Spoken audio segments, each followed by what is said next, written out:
Match qui a dérapé. Mexique contre Afrique du Sud. Le football peut parfois basculer en quelques secondes, pas à cause d'un génie, pas à cause d'un exploit, mais à cause d'une erreur. Et ce match entre le Mexique et l'Afrique du Sud en est la preuve parfaite. Sur le papier, cette rencontre semblait équilibrée. D'un côté, le Mexique, une équipe connue pour son intensité, sa discipline et sa capacité à étouffer ses adversaires. De l'autre, l'Afrique du Sud, une équipe plus prudente, plus compacte, mais capable de surprendre. Mais dès le coup d'envoi, on comprend immédiatement que quelque chose ne va pas. Le Mexique ne joue pas pour observer, il joue pour détruire. Le sélectionneur mexicain met en place un système ultra-offensif en 4-1-2-3. Le plan est simple, presser haut, voler le ballon, punir rapidement. Face à eux, les Bafana Bafana s'installent dans un 5-3-2, beaucoup plus défensif. L'idée ?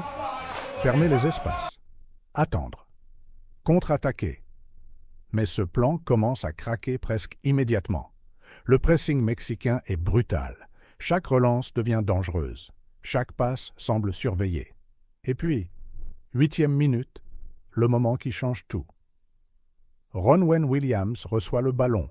Sous pression. Très peu d'options. Il tente une relance vers Yaya Sitol, mais la passe manque de précision. Erreur. Eric Lira lit l'action. Interception immédiate. En une touche, il transmet à Julian Quiñones. Quiñones avance. Le gardien sort. Silence. Puis, frappe entre les jambes. But. 1-0. Et là, le stade explose. Mais ce but est plus qu'un simple avantage. C'est un coup psychologique. Le Mexique comprend qu'il contrôle le match. L'Afrique du Sud comprend qu'ils sont déjà en danger. Pendant les 20 minutes suivantes, le Mexique domine tout. Possession, territoire, rythme. L'Afrique du Sud n'arrive plus à sortir proprement. Leur bloc recule. Encore, encore, encore. Mais vers la 30e minute, quelque chose change.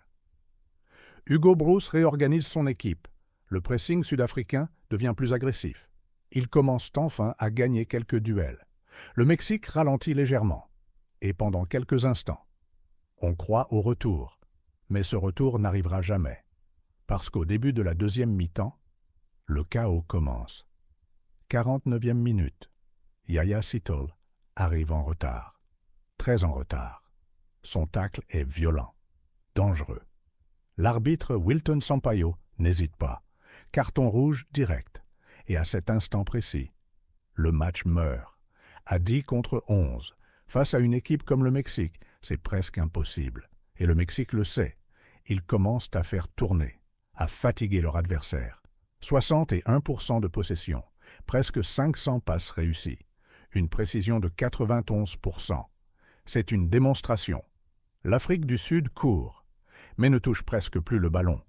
Puis arrive la 66e minute, l'action parfaite. Roberto Alvarado reçoit sur le côté. Il lève la tête. Centre parfait. Raúl Jiménez attaque l'espace. Timing parfait. Tête, but, 2-0. Rideau. À ce moment-là, tout le monde sait que c'est fini. Mais émotionnellement, le match devient encore plus violent. La frustration sud-africaine monte. Les fautes deviennent plus dures. Les duels plus agressifs. Et puis, 83e minute. VAR. L'arbitre revoit une action. Décision finale, carton rouge pour Themba Zwane. L'Afrique du Sud tombe à 9 joueurs. À ce stade, ce n'est plus du football, c'est de la survie. Mais même le Mexique perd son calme. Dans le temps additionnel, César Montes commet un geste inutile. Rouge direct. Le dernier acte du chaos. Score final, Mexique 2, Afrique du Sud 0. Mais ce match ne se jouait pas seulement sur le terrain, car loin du stade, une autre bataille avait déjà commencé. Partout sur le continent africain, quelque chose d'inhabituel se produisait.